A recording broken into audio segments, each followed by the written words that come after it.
E o que você acha da escola como instituição hoje em dia? Por exemplo, eu não gostava de estudar. Eu não gostei do meu período na escola. Não foi um período muito agradável pra mim. E muito pelo que você falou. Porque eu não queria estar ali. Tipo, eu sentia que eu era forçado a aprender algo que eu não estava interessado. Então, aquilo me dá um sentimento muito ruim de ser forçado a fazer algo que eu travo, eu não consigo fazer. Então eu tive uma experiência frustrante durante a escola e eu acho que isso é muito atribuído pelo formato da escola em si mesmo, né? A gente tá meio ultrapassado. Como que você enxerga isso? Você enxerga algum jeito da gente melhorar? Tem muitos, né? Aí eu acho que são vários os problemas, né? Eu penso que, em primeiro lugar, de fato, a educação ela não pode trabalhar só com aquilo que previamente interessa ao aluno.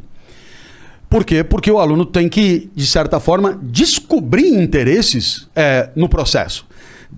Interesses que ele não poderia ter, porque ele não tinha condição. Mas a escola mostra, olha, isso aqui que você ainda não sabe que é legal, veja como é legal. Então, nesse sentido, há um processo de descoberta que a escola tem que patrocinar. Ponto número 2.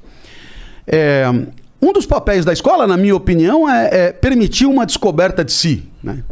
Em outras palavras, multiplicar experiências e dar ao aluno a chance de perceber que ele é ruim nisso, ruim nisso, ruim nisso, ruim nisso, odeia isso, mas tem um negócio que faz ele vibrar muito, que é isso aqui. Então, bom, agora você descobriu qual é a tua praia. Aliás, essa expressão dos jovens, ela é maravilhosa, né? Essa não é a minha praia. Isso tem um significado, porque isso aí nossa, desde os gregos, né? É a essência, é a natureza, é o daimon interior dos estoicos. Cada um chama isso de um jeito. E aqui hoje a gente chama de minha praia. Essa não é a minha praia, né? Então, nem sempre o aluno sai da escola sabendo qual é a praia dele.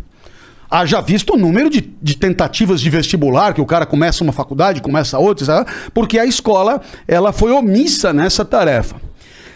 Terceiro ponto, há uma resistência às mudanças, e se você parar para pensar, o currículo escolar, ele é uma escolha. Quer dizer, eu te dou um exemplo. Todos nós aqui estudamos a Revolução Francesa. Se bobear, por 3, 4 meses, né? Mas nenhum de nós aqui estudou os grandes eventos da história dos países africanos. Então você percebe que a gente estudou umas coisas e não estudou outras que poderia ter estudado.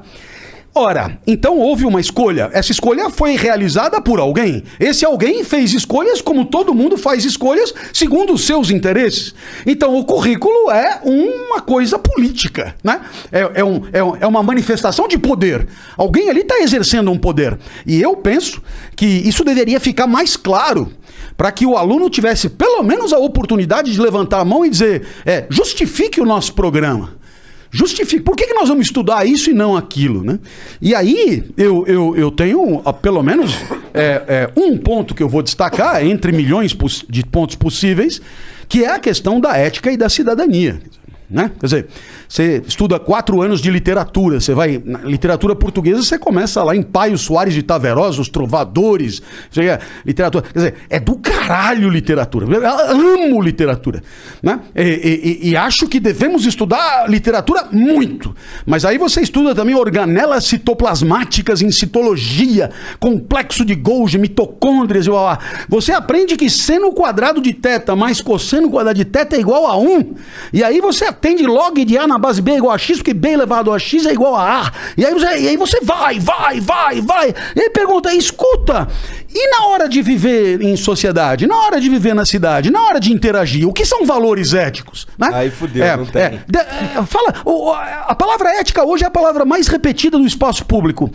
Me conta assim, da onde essa palavra veio, o que ela significava antes, o que ela significa agora, qual é a diferença entre ética e moral? A moral desapareceu, ela não existe mais? O que foi que aconteceu? Por que as pessoas falam que falta tanta ética na nossa sociedade? Será que nós não temos mesmo valores? Ou será que os valores que a gente tem não são os valores que a gente deveria ter? Né? Será que a ética pressupõe uma escolha entre um valor e outro? Será que existe alguma complexidade? Será que a ética é uma tabela pronta ou a gente discute o que deve respeitar? Aí o aluno vai olhando e falando, velho, eu passei 12, 13 anos na escola, eu não sei te responder nenhuma dessas perguntas. Bom, então aí eu devo entender o seguinte, que sobre as organelas citoplasmáticas, a gente ficou um semestre. Agora, sobre a convivência na sociedade, fica no improviso, né? Entende no improviso? Quer dizer, se o professor X tomou a iniciativa de tratar do assunto, foi por conta dele. Mas não há eu diria, uma perspectiva sistemática, organizada, institucionalizada de ensino dessas questões, que são questões reconhecidas por todos como fundamentais. Quer dizer, né?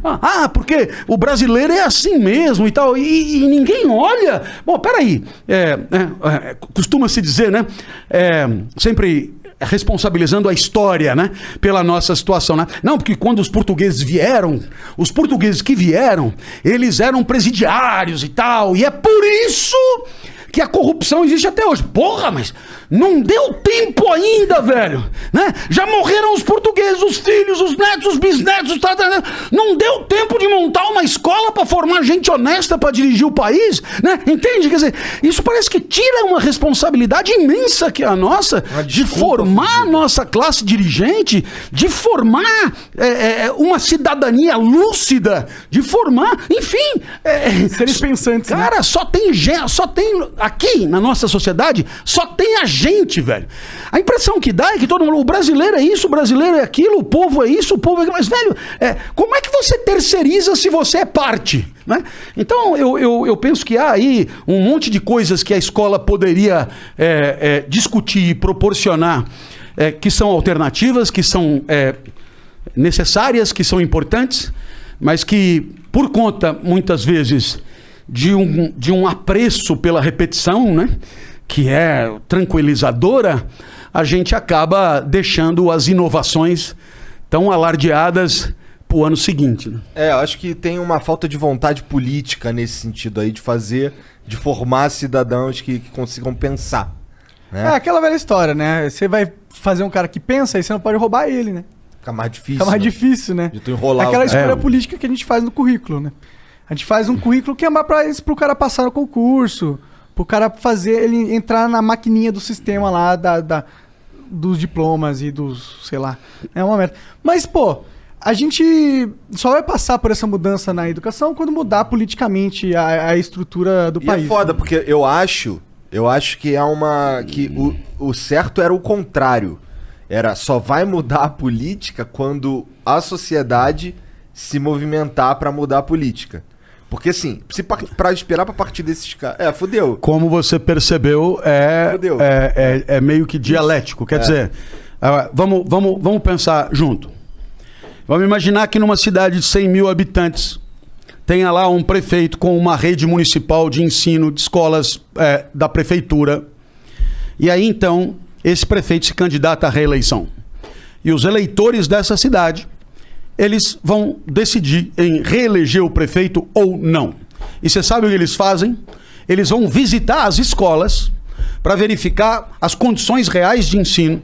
Eles se interessam pelo desempenho dos alunos, né? Eles se interessam pela efetiva implementação das estratégias pedagógicas. Eles se interessam pelo resultado dos alunos ali nos exames nacionais. Eles se interessam. Aí eles vão, analisando tudo, eles dizem: olha, poderia ter sido melhor, mas reconhecemos que o prefeito deu a isso uma importância muito grande e, portanto, ele merecerá o nosso crédito para mais 4 anos, desde que prometa superar esses 4 primeiros anos, porque nós vamos voltar e vamos reavaliar a escola, a educação e o desempenho dos alunos para poder dar ou não voto.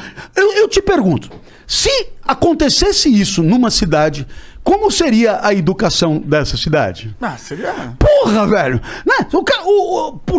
Nossa, o professor ganharia pra caralho! Teria laboratórios, teria biblioteca, teria condições, as escolas trariam pedagogos estrangeiros. Velho, por quê? Porque o critério pra eu me reeleger é a educação. Então, velho, nós vamos deixar isso aqui um brinco, né? Eu te pergunto, se isso não acontece, por que será? É porque é um tema irrelevante. Em outras palavras, por que a escola importa?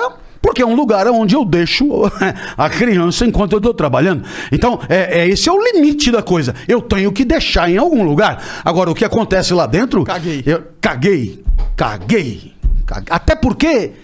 talvez nem tenha condição muito de avaliar e não tenho saco também de ir fuçar, não é a minha praia, foda-se. O fato é que ele fica lá, se bobear ele come, ele se diverte, já tá bom demais. E aí é claro, o profissional da política, ele que luta pelo poder, ele que luta dentro de um jogo por aumentar o poder que tem, ele que luta, como aliás em qualquer ramo, por subir na carreira, ele vai observar o que é sensível, o que é efetivamente relevante na hora de votar. E ele sabe fazer isso, porque para isso ele gasta com pesquisa e tal. E ele diz, olha, escola, né? Eu acho que o que importa é segurança mesmo. Nós vamos, perto da eleição, botar guarda em tudo que é esquina e bababá, e aí sim vai ser mais efetivo para conseguir me reeleger. Então, você percebe que é um negócio muito... Pois é, porque se a sociedade for outra, a educação será outra. Se a educação for outra, a sociedade será outra. E o que acontece hoje é que a gente não sabe muito bem por que as coisas começaram, porque a nossa educação pública já foi bem melhor do que né? A gente não sabe muito bem o que levou a essa deterioração. Eu não sou um especialista disso, né?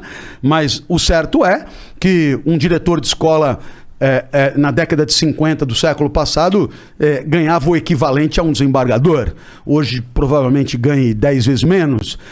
Então a sociedade foi aceitando uma diminuição de qualidade do corpo docente, das condições materiais de estudo e assim por diante. E aí, é claro, os políticos souberam interpretar isso de forma a direcionar seus esforços, as verbas públicas, né, as políticas públicas para outros setores que não são a educação. É um pouco como eu entendo isso.